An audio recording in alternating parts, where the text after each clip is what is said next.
Hey, what's up? MKBHD here. Pixel 5. Google Pixel 5. You know, if you think about it, it's actually kind of funny that Google makes smartphones just because, you know, you and me both know Google as a software company and an ads company, but we really know their specialty is software. Yet every year we have these huge expectations like they're gonna blow our minds with some amazing Pixel hardware, but they never do. They never really do, because Pixel hardware has never actually been that great. They've never had the best screens or the best designs. They've never had the biggest sensors or the most RAM. Pixel has never really been about that. So now it just seems that 2020 is the year Google not just recognizes that, but embraces that the Pixel is all about the software. So they're not even making a $1,000 crazy high-end flagship hardware phone this year. They're not even gonna try. The Pixel 5 is $699, and it's just a vessel for all of the best software that Google makes, and the result is a pretty nice phone. It's a pretty nice phone. Not some mind-blowing, bleeding-edge, hard-ass phone, just a nice phone. This metal build, losing those hardware bells and whistles from last year, I actually think made it better, to be honest. So no radar system up in the top and the huge bezel for some flashy gestures I'll never use and face unlock. Instead, just a selfie camera cutout. All screen up on the front of this phone, thin symmetrical bezels. Like I said, it's not a stretch to say this is the best looking front of a Pixel ever, just by keeping it simple. The back material, we kept getting told by Google that it's metal, right? And it is, but then that metal is underneath a coating of this kind of soft touch textured plastic. It seems like it's wearing well. It doesn't have any staining problems or anything like that, except the power button is still glossy. That's a little different from the rest of the body. But yeah, the result is this pretty clean and well-built design, no seams. I've seen some headlines of people getting Pixels that weirdly have the back slightly detached, like separated from the front glass piece here. Super odd, but clearly mine doesn't have that issue at all. It's water resistant, which is awesome. There's a classic, fast, reliable fingerprint reader back here that can double as a notification shade pull down if you're into that. And then there's a cutout in the back for wireless charging, which is clever, but overall pretty understated, I would say. The phone is small. It's a 6-inch edge-to-edge display, but it's small. It's smaller than the iPhone 12, smaller than a lot of other flagships, and I think a lot of people appreciate that. And I don't know what it is about this green tech, all this green stuff coming out, but yeah, green's not really my color. I would probably do the other color, which is black, or big brain status.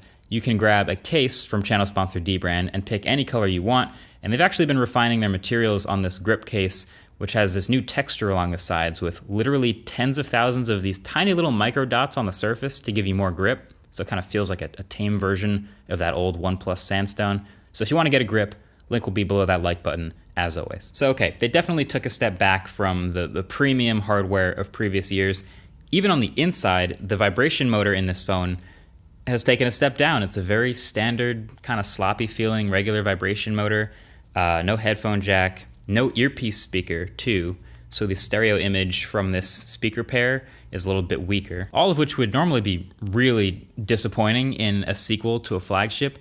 But I guess you can't really look at this phone as a sequel to a flagship. It's a different price point. It's $699, so it's actually not really shocking at all. The display on the front is par for the course. It's a 6-inch diagonal, 1080p, 90 Hz OLED, and with a pretty nice colors and a decent max brightness. It's not, you know, quite the eye-searingly bright for outdoor visibility that the flagships are, but it's good enough for everything else. And I'll go back to the overall aesthetic. These bezels are thin all the way around, even through the corners, and most people, including me, are just gonna really like this display. But, and it hurts me to say this, I can tell the difference between this 90 Hz display and some of the 120 Hz displays in some other phones in this price range. Now again, most people won't, and it's kind of fair to point that out, but this is my review and you would want to know the things that I notice, so this is something I'm noticing. And if you care about this type of stuff, you'd want to know that you can see the difference. So now you know. Phones like the OnePlus 8T and the Galaxy S20 Fan Edition feel to me noticeably smoother than this phone. Now, this phone is also trying to throttle down from 90 Hz all the time, and you might have to force 90 Hz to keep it at 90 Hz, but generally, if you'd want to know that, now you know, but most people won't have any problem with this 90 Hz display. Also, there just aren't very many Snapdragon 765G phones at 120 Hz, so this setup really is more balanced between performance and efficiency. And this phone never really felt slow, which is good. It just never felt quite as fast as a 120 hertz flagship to my calibrated eye. And I think that's actually more because of the display than the chip. So a lot of people got mad because Pixel was going down to a Snapdragon 765G, which is technically a weaker performer on paper than the one in the phone that came before it. How could they do that? But I actually think this was a great idea for the efficiency gains, and this is actually a performance difference that I think no one, including myself, would actually notice. So when you combine this chip and 8 gigs of RAM with Google's software wizardry, you get a phone that feels just fine in everyday use and performance and even through gaming, and a battery life that's actually mind-blowing. I failed to kill this phone in a day, every single day, for 2 weeks. Now I realize this is quarantine life and I'm not in a 5G area, so this isn't the hardest possible use that this phone will ever see, but the fact that I'm ending a lot of days with 4 hours of screen on time and 50% battery left, to me, says this battery is pretty much good to last all day for anyone. Even forcing 90 hertz in the developer settings, like I mentioned earlier, didn't kill this phone much faster. Keeping the screen on as often as possible didn't kill this phone in a day. I'm telling you, through gaming and watching videos and navigation and multitasking, like this has been the most pleasantly surprising battery experience in a phone in a while. It just sips power. But okay, you know how cameras have always been the focus of the Pixel line ever since that Pixel 2 leapfrogged everything? Well, this camera is the maximum proof of Google's software over everything approach.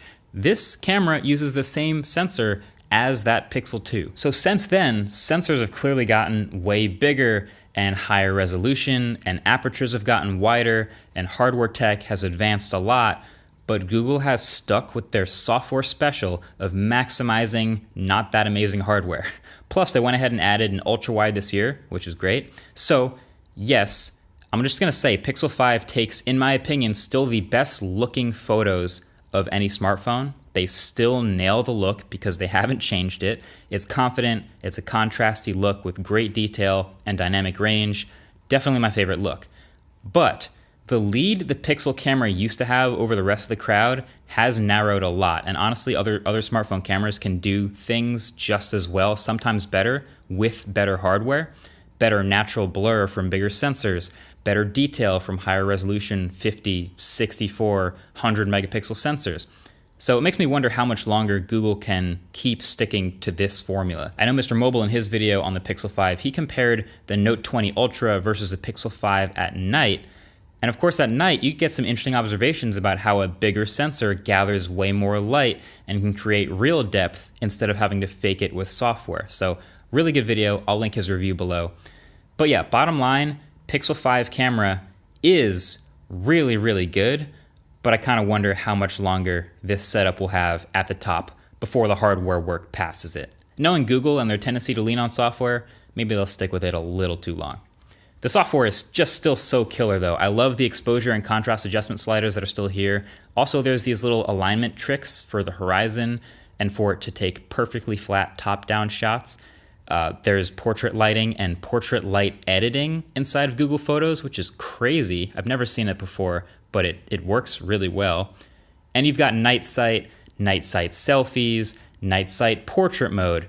I like that it suggests portrait mode now when it recognizes a person as a subject, and the automatic night sight switching at nighttime when it detects a dark scene.